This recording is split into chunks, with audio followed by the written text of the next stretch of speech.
Okay కదా.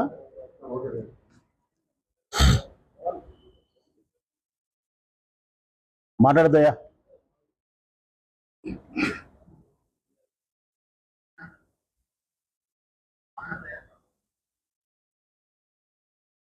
YSR Congress party మన party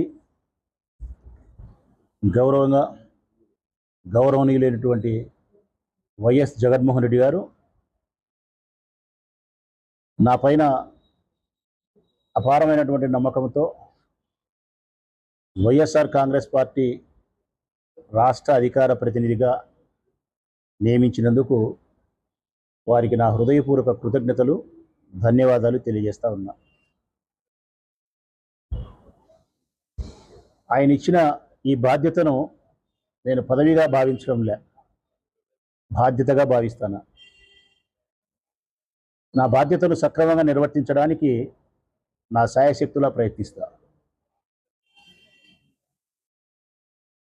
ఈ రాష్ట్ర ప్రభుత్వం ప్రజలకిచ్చిన వాగ్దానాలను తుంగలో తొక్కి అవి ప్రజలు ప్రశ్నించకుండా ఉండడానికి డైవర్షన్ పాలిటిక్స్ చేస్తూ ఉంది, తప్పుదో పట్టిస్తూ ఉంది. అటువంటి ప్రతి సందర్భంలోనూ మా పార్టీకి సంబంధించిన అధికార ప్రతినిధిగా ప్రజల పక్షాన నిలబడడం, ప్రజల గొంతును మా గొంతుగా చేసుకొని ప్రశ్నించడం, ప్రజల యొక్క అవసరాలు, ప్రజలకు చెందవలసినటువంటి హక్కులు ఈ రాష్ట్ర ప్రభుత్వం ద్వారా చెల్లించేంత వరకు ప్రశ్నిస్తూనే ఉంటా. ఏదైతే ఈ రాష్ట్ర ప్రజలకైనా వాగ్దానం ఇచ్చి అబద్ధాలన్నీ చెప్పి అధికారంలోకి వచ్చినాడో, చెప్పిన ప్రతి వాగ్దానాన్ని ఈ రాష్ట్ర ప్రజలకు అందించేంత వరకు మా గొంతు మూగబోదు, ప్రశ్నిస్తూనే ఉంటుంది. అది ప్రతి ఆడపిల్లకు 1500 రూపాయలు కావచ్చు, 50 ఏళ్లకు పెన్షన్ కావచ్చు, అందరికీ అమ్మఒడి కావచ్చు, ఉచిత ఇసుక కావచ్చు, విద్యుత్ బిల్లులు పెంచకుండా ఉండడం కావచ్చు. ఒకటేమిటి, ఆయన చెప్పిన ప్రతి వాగ్దానాన్ని ఈ ప్రజలకు ఆయన నెరవేర్చేంత వరకు వైఎస్ఆర్ కాంగ్రెస్ పార్టీ ప్రశ్నిస్తూనే ఉంటుంది. ఆ పార్టీకి సంబంధించిన అధికార ప్రతినిధిగా జగన్మోహన్ రెడ్డి గారు నాకు అప్పచెప్పిన బాధ్యతను సక్రమంగా నిర్వర్తిస్తూనే ఉంటా. ఒక మాటలో చెప్పాలంటే, సత్య హరిశ్చంద్ర నాటికలో నక్షత్రకుడు ఏ విధంగా అయితే హరిశ్చంద్రుని వెంటబడినాడో, వైఎస్ఆర్ కాంగ్రెస్ పార్టీ కూడా ఈ రాష్ట్ర ముఖ్యమంత్రి గారి వెంట నక్షత్రకుని మాదిరే వెంటబడుతుంది ఈ రాష్ట్ర ప్రజలకు ఇచ్చిన వాగ్దానాన్ని నెరవేర్చే విషయంలో. ఇక ఈనాటి ప్రధానమైనటువంటి విశేషాన్ని ప్రస్తావించాల్సి వస్తే డైవర్షన్ పాలిటిక్స్. 4 నెలలైంది ముఖ్యమంత్రి గారు అధికారంలోకి వచ్చి, చంద్రబాబు నాయుడు గారు అనేక రకాల వాగ్దానాలు ఇచ్చినాడు. ఇంతకుముందు నేను చెప్పినట్టు ఏ ఒక్క వాగ్దానాన్ని కూడా నెరవేర్చలే, సామాజిక పెన్షన్ తప్ప. అది రొటీన్, అందరూ చేసే వ్యవహారమే. ఇక ప్రత్యేకించి గ్యాస్ సిలిండర్లు చేయలే, ఉచిత బస్సు చేయలే, 1500 రూపాయలు ప్రతి ఆడపిల్లకి ఇచ్చేది చేయలే, 50 ఏళ్లకు పెన్షన్ చేయలే, ఉచిత ఇసుకను ఇవ్వలేకపోయినారు. ఏ పథకాన్ని కూడా అమలు పరచలే. ఒకవైపు విజయవాడలో వరదలు వస్తే 100లో 10% కూడా వరద బాధితులను సంరక్షించే ప్రయత్నం చేయలేకపోయినాడు, గాలి వదిలేసినాడు. అసలు వరద వచ్చేదానికి, విజయవాడ మునిగిపోయేదానికి, కొన్ని వేల మంది ఎఫెక్ట్ అయ్యేదానికి కారణం ముఖ్యమంత్రి గారే. కారణమైనాడు, కనీసం రక్షించే ప్రయత్నం చేసినాడా అంటే రక్షించే ప్రయత్నం కూడా చేయలే. కనీసం ప్రజలిచ్చిన విరాళాలైనా సక్రమంగా పంచినాడా అంటే తప్పుడు లెక్కలు చూపిస్తా ఉన్నారు. అగ్గిపిట్టలకు, కొవ్వొత్తులకు 26 కోట్లు రాసినారు, పులిహోర ప్యాకెట్లకు 360 కోట్లు రాసినారు. అసలుకి ఇది రాష్ట్ర ప్రజలు ముక్కును వేలేసుకుంటున్నారు. కొవ్వొత్తులకు ఏంది 26 కోట్లు, పులిహోర ప్యాకెట్లకు ఏంది 360 కోట్లు. ఈ లెక్కలన్నీ ఏంది అసలుకు? కేంద్ర రాష్ట్ర ప్రభుత్వాల వైపు నుంచి వారికి అందాల్సినటువంటి ప్రయోజనం శూన్యం. ఈరోజు గుంటూరు కలెక్టర్ ఆఫీస్ దగ్గర కొన్ని వందల వేల మంది పడిగాపులు వేస్తా ఉన్నారు. మాకు రావాల్సిన 10,000 ఎక్కడ, మాకు రావాల్సిన 20,000 ఎక్కడ అని చెప్పి. ఇంత వైఫల్యం మునుపెన్నడూ ఏ ప్రభుత్వంలో కూడా మేము చూడలే.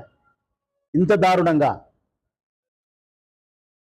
ఒకవైపు విజయవాడ వరదలు ముంచెత్తితే, మరొక వైపు ఈ 4 నెలల కాలంలో పదుల సంఖ్యలో చిన్నపిల్లల యొక్క మానానికి ప్రాణానికి రక్షణ లేదు.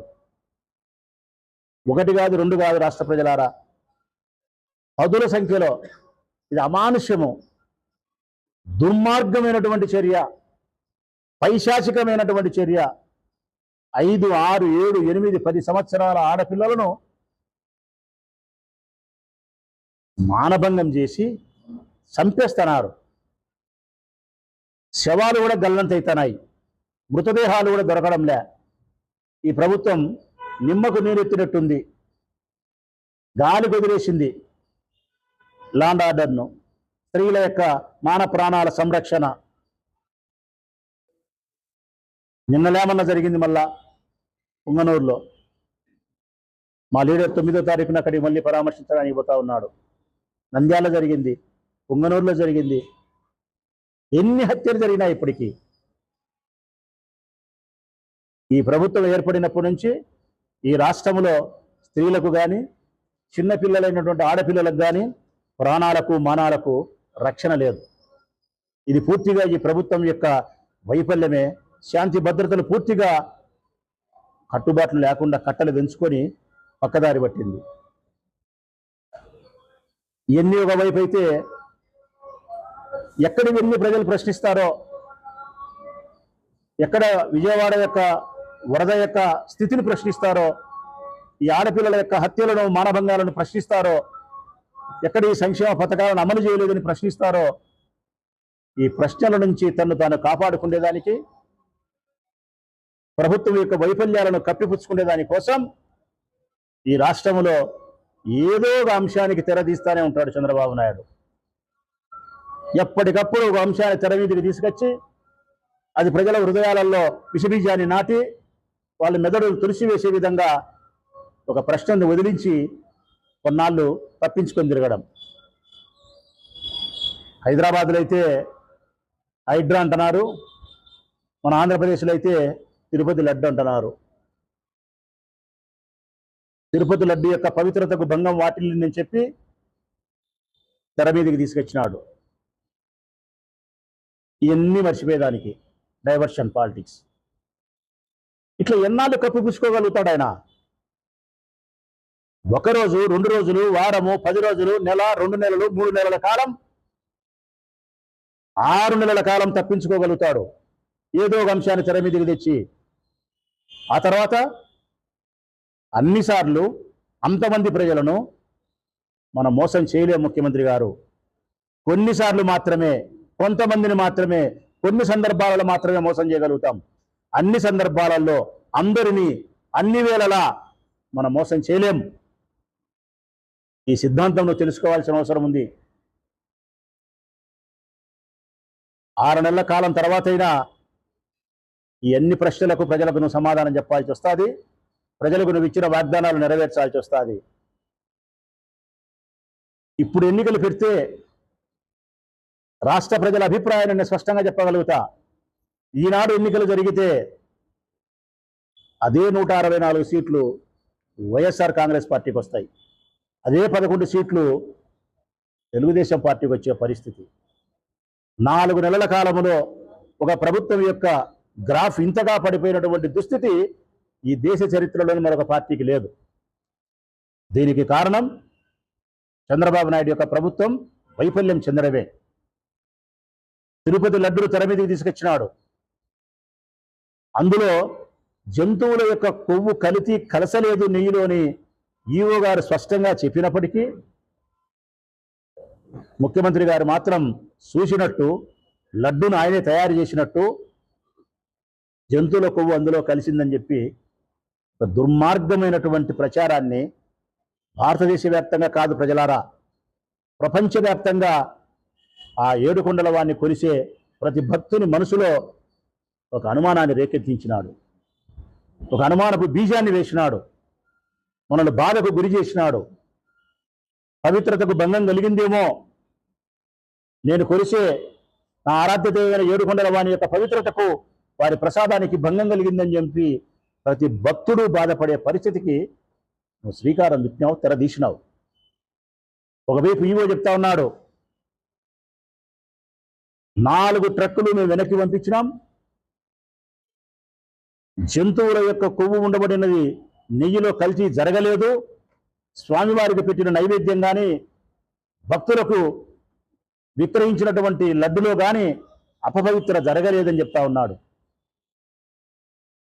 స్వయంగా గౌరవ సుప్రీంకోర్టు వారే ఎన్నో మాటలు ప్రశ్నించినారు, ఎన్నో ప్రశ్నలు ఈ ప్రభుత్వానికి కొంచెమైనా సిగ్గు శరం ఉంటే ఆలోచించాల. కల్తీ జరగలేదని ఈవో గారు చెప్పిన తర్వాత ఏ విధంగా ముఖ్యమంత్రి గారు ప్రకటన చేస్తారు బాధ్యతాయుతమైన పదవిలో ఉండని గౌరవ సుప్రీంకోర్టు ప్రశ్నిస్తా ఉంది. 4 ట్రక్కులు వెనక్కి పంపించినాము, కలపలేదని చెప్పిన తర్వాత ఏ విధంగా కల్తీని సుప్రీంకోర్టు అడుగుతా ఉంది. ఒక్క ల్యాబ్ కాకుండా మరొక ల్యాబ్ సెకండ్ ఒపీనియన్ ఎందుకు తీసుకోలేదని చెప్పి కోర్టు ప్రశ్నిస్తా ఉంది. దర్యాప్తు చేయకుండా, దర్యాప్తు సమాచారం నీకు లేకుండా కల్తీ జరిగిందనే ప్రకటన ఏ విధంగా చేస్తావని చెప్పి సుప్రీంకోర్టు అడుగుతా ఉంది. నీవు కల్తీ జరిగిందని చెప్పిన తర్వాత సిట్టు నేస్తే ఆ సిట్టు నీ అభిప్రాయానికి విలువనిచ్చి తప్పుడు దర్యాప్తు చెయ్యదా అని చెప్పి పరోక్షంగా ప్రశ్నించింది. ఇన్ని ప్రశ్నిస్తే ఈ ప్రపంచవ్యాప్తంగా ఉండబడినటువంటి ఆ ఏడుకొండల వాణ్ణి ఆరాధించే భక్తులందరికీ మనస్సు తేలికైంది. భయం లేదులే, మన స్వామివారి ప్రసాదానికి అపవిత్ర సంభవించలేదు.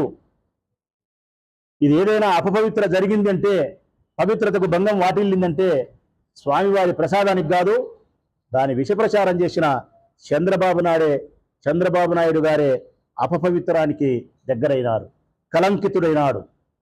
లడ్డు అపవిత్రత కాల, చంద్రబాబు నాయుడు అపవిత్రైనాడు. ఇప్పటికైనా ఎప్పటికైనా ఆ శ్రీనివాసుని దయ వలన సత్యమే నిరూపణ అవుతుంది. అందుకే ఈ రాష్ట్ర ప్రభుత్వం చేత ఏర్పాటు కాబడినటువంటి సిట్టును రద్దు చేసింది సుప్రీంకోర్టు. 2 రోజులు 3 రోజులు దర్యాప్తు చేసిన సంస్థను వద్దు అని చెప్పి సుప్రీంకోర్టు ఆర్డర్ వేసింది. అంటే అర్థం ఈ రాష్ట్ర ప్రభుత్వం ద్వారా ఏర్పాటు కాబడినటువంటి దర్యాప్తు సంస్థ నిజాయితీగా దర్యాప్తు చేయదని భావన. అందుకే సిబిఐ వారి ఆధ్వర్యంలో, ఆ డైరెక్టర్ యొక్క ఆధ్వర్యంలో వారు ఉండి, మరొక రాష్ట్ర ప్రభుత్వం చేత నియమించబడిన పోలీస్ అధికారులుండి, ఫుడ్ కమిటీ సెక్షన్ సంబంధించిన అధికారులు మరొకరుండి, ఈ 5 మంది ద్వారా ఇండిపెండెంట్గా స్వతంత్రమైనటువంటి ప్రతిపత్తి కలిగినటువంటి ఈ దర్యాప్తు సంస్థనే దర్యాప్తు చేస్తుందని చెప్పి సుప్రీంకోర్టు చెప్పింది. ఇక్కడికైనా రాష్ట్ర ప్రభుత్వానికి అర్థమైండాల మన మీద ఎంత నమ్మకం ఉంది సుప్రీంకోర్టుకు అనేది, చంద్రబాబు నాయుడు గారి ప్రభుత్వం పైన ఎంత విశ్వసనీయత ఉంది సుప్రీంకోర్టుకు అనేది ఇప్పటికైనా ముఖ్యమంత్రి గారికి అర్థమైండాల. ప్రపంచవ్యాప్తంగా ఉండబడిన ఏడుకొండల వారి భక్తులందరికీ నేను విజ్ఞప్తి చేస్తాను వినయపూర్వకంగా, మనం కొలిసే మన స్వామి యొక్క ప్రసాదానికి అపవిత్ర ఏర్పడలేదు. మనం కొలిసే స్వామి యొక్క ప్రసాదానికి పవిత్రత అదే విధంగా ఉంది. మనం ఎవరం బాధపడాల్సిన అవసరం లేదు. ఇది సుప్రీంకోర్టు వారి మాటల వల్ల మనకు రుజువు అయిపోయింది. మనం బాధపడాల్సిన అవసరం లేదు, భయపడాల్సిన అవసరం లేదు. అపవిత్రత జరిగింది లడ్డుకు కాదు, చంద్రబాబు నాయుడు గారి యొక్క వ్యక్తిత్వానికే అపవిత్రత. ఇది కొత్తగా మనం చంద్రబాబు నాయుడు గారి ప్రభుత్వానికి అపవిత్రత అనుకోవాల్సిన అవసరం లేదు.